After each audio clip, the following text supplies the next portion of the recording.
Ladies and gentlemen, it's my great honor to introduce our keynote speaker this morning, Dr. Francis Duffy.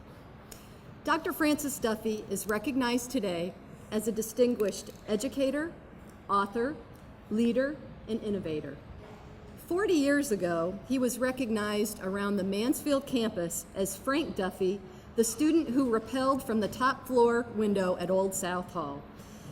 The rappelling stunt never fails to get a mention when Frank meets up with his fraternity brothers during Mansfield's alumni weekend each year. The rappelling incident is among one of Dr. Duffy's cherished memories from his time at Mansfield. He also fondly recalls the inter-fraternity flag football games, the enduring friendships made while a student here, and most importantly, meeting the love of his life, Marcia, during a frat party in 1973. Both graduated from Mansfield in 1974. At that time, it was Mansfield State College. They'll celebrate their 40th wedding anniversary next year. They have 2 adult children, a daughter-in-law, and 4 grandchildren. Francis Duffy was born in Archibald, Pennsylvania, and grew up in the northeastern community of Carbondale. He enrolled at Mansfield and began coursework here in 1966. Following completion of his junior year, he enlisted in the United States Army. He served as a member of the elite 5th Special Forces Group, the Green Berets, where he was trained as an Army Ranger and a Special Forces combat diver. Upon his honorable discharge after 3 years of service, he returned for his second tour of duty at Mansfield, earning a bachelor's degree in special education in December of 1974.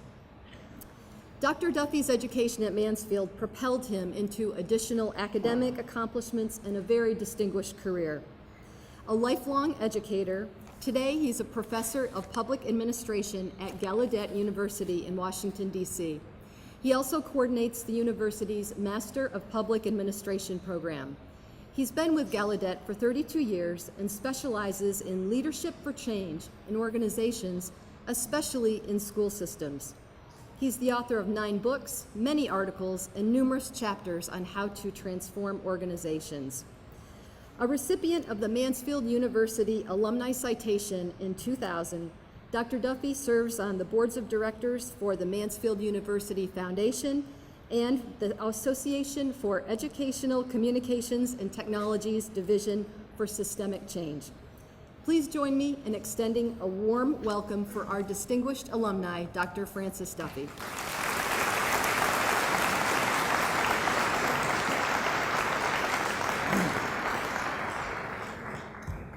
President Hendricks, Council of Trustees, Chairman Meyer, Council of Trustees, honored guests, faculty, staff, parents, and graduates. What a day. Congratulations. Congratulations to the students, the graduates, for persevering to make sure you had a seat here today. Congratulations to the parents for standing behind your children to make sure they had a seat here today. Congratulations to the faculty for imparting the knowledge and skills that these young people needed to be here today. And congratulations to the support staff who provide the important support services for the faculty and the students to be here today. Graduates, have you ever thought about the meaning of the word commencement? The root word in commencement is commence. It means to begin. We don't call these events finales. Those are endings. We call these events commencements. These are beginnings. So today is the beginning of the rest of your life with a degree in your hand. So as you get ready to commence the rest of your life with a degree in your hand, I'd like to share with you 5 principles that I think are important for shaping your life's journey. First one, find someone to love. Second one is to take care of your physical and emotional health. The third is to shape your career and then your job. The fourth is to develop an ownership mindset toward Mansfield. And the fifth one is to take charge of your life. Now let me tell you a little bit more about each of those and what they mean to me. Find someone to love. Loving someone and having someone love you in return is an important part of our human existence. And I'm not just talking about the love that your family has towards you and that you have towards your family. I'm also talking about romantic love, the kind of love you have toward a boyfriend or a girlfriend, or a spouse. I'm talking about friendship love, the kind of love that you have toward a fraternity brother or a sorority sister or a teammate or a best friend. How many of you, by the way, are members of a fraternity or sorority? I'm seeing the hands go up. That's very good. I'm a Phi Sigma Kappa brother. I was one of the original Kappas inducted into that fraternity in 1967 on this campus. To this day, there's a core group of about 30 of us who stay together through email. Many of those 30 come up here every summer for alumni weekend to play golf and to shoot the breeze and to reconnect with each other. I love those guys. They're great brothers and great friends. So find someone to love, nourish those relationships, and sustain them because they can have a positive effect on your physical and emotional health. That brings me to my second principle. Take care of your physical and emotional health. The road ahead will be filled with challenges. Believe me, I know. I speak from experience with those. Some of those challenges will be positive and will bring opportunities for achievement and recognition, and other challenges will be more difficult, perhaps painful, and may even bring opportunities for failure. Either way, you're going to need your physical and emotional health to push through those challenges, to seize those opportunities that the beneficial challenges present, and to manage those more difficult challenges. So if you're already in good shape, stay that way for the rest of your life. If you're not in good shape, get that way and stay that way for the rest of your life. And along the way, take care of your emotional health. And some of those challenges, by the way, are going to come to you while you're in your career, which brings me to the next principle. Shape your career and then your job. A career is a lifetime of accomplishments within one or more professional fields. For some of you, your professional fields will be represented by the degree that you have in your hand today, or will have in your hand today. For others of you, your professional field will have nothing to do with your degree. And for some of you, you may even change your professional fields more than once in your lifetime. And I believe it is important to shape your career to comply with some very specific criteria. You want your career to provide you with a sense of joy. You want your career to provide you with the opportunity for recognition and achievement. You want your career to give you the experience of making contributions to something larger than yourself. And you want your career to provide you with the financial resources you need to live a comfortable life. And as your career starts to mold itself to satisfy those criteria, the jobs will come. And some of the early jobs, they won't be so good, but as more jobs come, they get better and better. And I suggest to you that you apply the same criteria to your jobs when you're thinking about applying for them or accepting them. Ask yourself, will this job provide me with joy? Will it provide me with the opportunity for achievement and recognition? Will it provide me with the experience of making contributions to something larger than myself?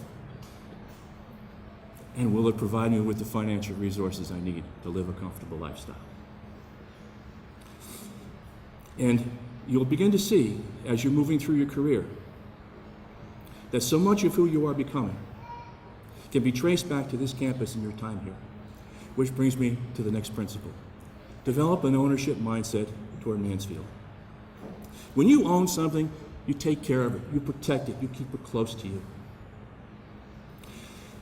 25, 30, 35 years from now, when you're looking back over your career, many of you will be able to look back and say, so much of who I became is because of my time here at Mansfield. Now let me tell you a little bit about my personal life journey to make that point sharper. I arrived here on this campus in fall of 1966 as a 17-year-old boy from Carbondale, Pennsylvania. At the end of my junior year, in the spring of 1969, I flunked out of Mansfield, and I joined the Army. And after I was discharged in 1972, I came back to Mansfield, and one of the first courses I took was taught by Mr. John Kovich. The course is Introduction to Special Education. Mr. Kovich's enthusiasm for the field of special education, his knowledge of the subject matter, and his engaging teaching style captured my heart and soul, and I became a special education major. Mr. Kovich and his wife are in the audience today. They're sitting right there. Mr. Kovich and Mrs. Kovich, would you raise your hand, please?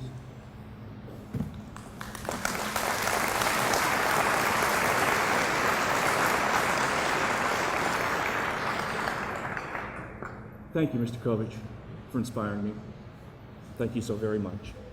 And after I became a special education major, I started taking special education courses from other faculty. They were good teachers, but there was one who was very, very good. He became a role model for me about what it means to be a special educator. His name is Dr. Thomas Steek. Dr. Steek is in the audience today, too. Tom, would you raise your hand, please?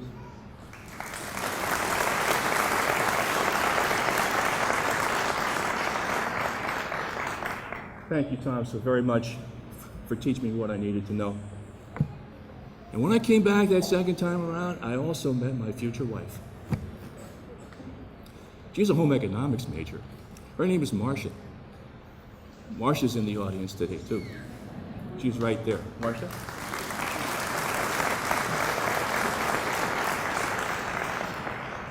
Thank you, Marcia, for loving me.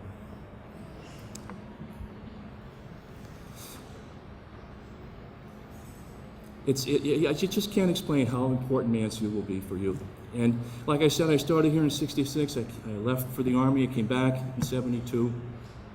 And Marcia and I graduated in 1974 and went down to the Pittsburgh area where she was from. Go Steelers. And she was from that area, and we got married. And I started working as a special education teacher for Intermediate Unit 1. And I was assigned to the Burgettstown, Pennsylvania High School. Our daughter Lauren was born there in Pittsburgh. I got my graduate degrees from Pitt.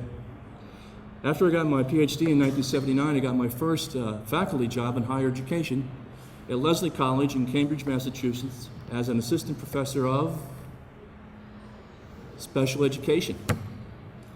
And our son Paul was born in Boston. In 1982, I was hired by Gallaudet University in Washington, D.C.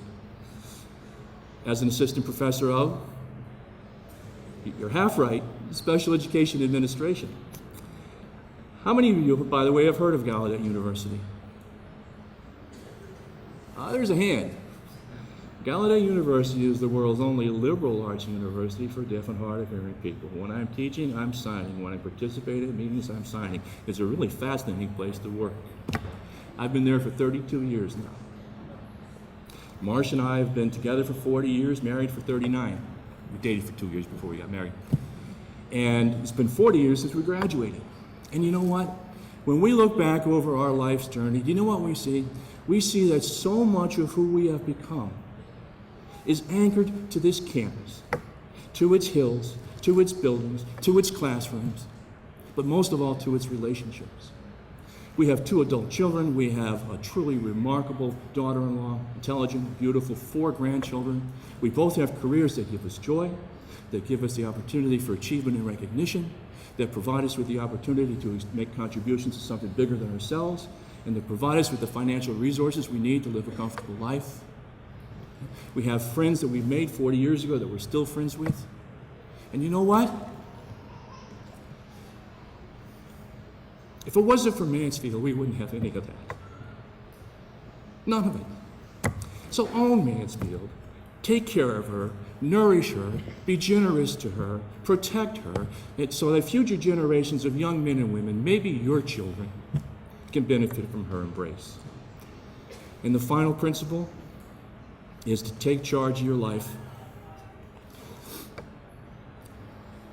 For goodness sake, avoid the temptation to play the role of victim when things don't go your way or when you're criticized.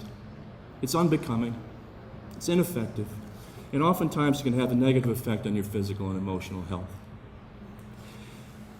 Take charge of your life. Set clear, positive goals for yourself.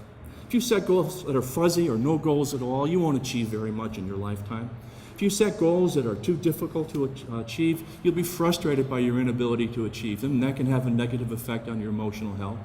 If you set goals that are too easy to achieve, so what? You'll achieve a lot, but you won't get much recognition for those. So set goals that are clear and appropriately challenging, goals that stretch you a little bit. And as you're working towards your goals, start thinking about your legacy. A legacy is how you will be remembered when you leave. When you leave an organization to take another job, or if you retire from that organization, how will you be remembered? What will you be remembered for? When you leave this earth, and we all will, how will you be remembered? What will you be remembered for? That's your legacy.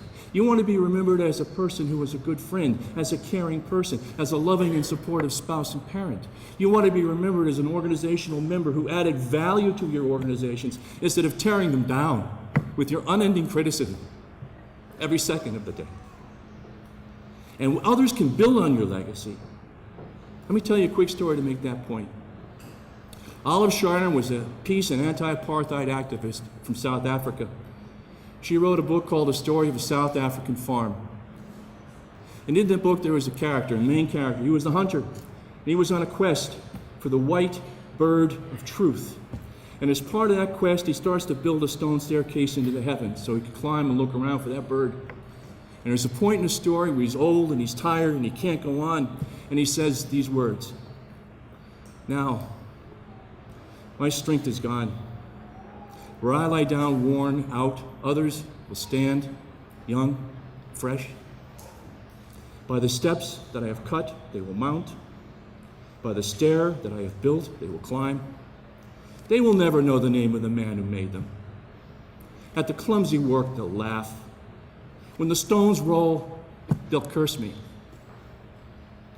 But they will mount by my work, and they will climb by my stair." That stone staircase was that hunter's legacy for future generations of truth seekers. What will your legacy be? How will you be remembered? And as you're moving towards your goals and as you're building your legacy, you will need to do so with significant courage and passion and vision. You will need courage to face the adversity that you will face as you try to achieve your goals. When people stand before you and tell you, "You can't do that. I won't let you do that. You don't know how to do that. Stop it." And you will need to have passion to give you the emotional and physical energy to push forward through that adversity, to achieve the goals that you have for yourself, and I see that vision become real that you have for your legacy. And you need that vision, a clear, powerful, compelling vision for who you want to be and how you want to be remembered. And you can't have just one of those things. You can't have just two of those things. You have to have all three of those things: courage and passion and vision. I know people with a clear, powerful, compelling vision for their futures, but they don't have the guts to stand up and fight for what they want. They bow down in the face of the adversity. They flee from it. And I know people with courage, but they don't have a vision for who they want to be. And I know people with a vision and a courage, but they don't have the emotional passion to keep them driving forward. You need all three: courage, and passion, and vision. So, graduates, as you get ready to commence the rest of your life with a degree in your hand, find somebody to love, take care of your physical and emotional health, shape your career and then your job, and take charge of your life and do so with courage and passion and vision. Now, go do it, have some fun along the way, and may God bless you all.